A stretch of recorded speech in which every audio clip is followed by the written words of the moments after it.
Hello everyone, wait లాస్కి use అయ్యి ఒక మంచి రెసిపీని షేర్ చేస్తున్నాను. అదే చియా సీడ్స్ పుడ్డింగ్ అనమాట. ముందుగా 2 స్పూన్స్ చియా సీడ్స్ని ఓవర్ నైట్ సోక్ చేసుకోవాలి. చియా సీడ్స్ని ఎక్కువ కూడా తీసుకోకూడదు, 2 స్పూన్స్ కంటే ఎక్కువ కూడా, అంటే ఒక 2 టేబుల్ స్పూన్స్ వరకు తీసుకుని ఇలా సోక్ చేసుకోవాలి. ఇప్పుడు దీన్ని ఒక బౌల్లోకి తీసుకోవాలి.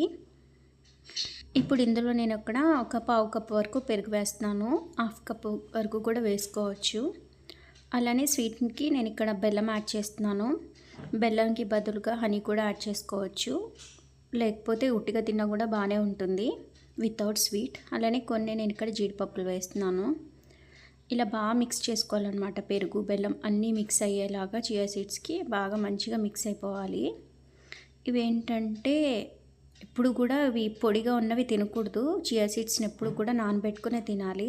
ఇలా మంచిగా మిక్స్ అయిపోయిన తర్వాత మీ దగ్గర ఏ ఫ్రూట్స్ ఉంటే ఆ ఫ్రూట్స్ వేసుకోండి. నా దగ్గర ఇక్కడ స్ట్రాబెరీస్ ఉన్నాయి, అవి యాడ్ చేస్తున్నాను. ఇందులో బనానా వేయొచ్చు, యాపిల్ వేయొచ్చు, మ్యాంగో పీసెస్ వేయొచ్చు, పప్పాయ వేయొచ్చు, ఏవైనా వేసుకొని తినొచ్చు అనమాట. నేనైతే ఇక్కడ కొన్ని ఫ్రూట్స్ ఇంకా కొన్ని అయితే సీడ్స్ వేస్తున్నాను. ఈ watermelon seeds, pumpkin seeds, sunflower seeds, మీ దగ్గర అవిసె గింజలు ఉంటే అవి కూడా వేసుకోవచ్చు. మార్నింగే ఇడ్లీ దోశలకు బదులుగా ఇలా తింటే హెల్త్కి చాలా మంచిది. అలానే మనకి వెయిట్ లాస్ కూడా చాలా బాగా యూజ్ అవుతుంది అనమాట. మీరు కూడా ఒకసారి ట్రై చేసి చూడండి.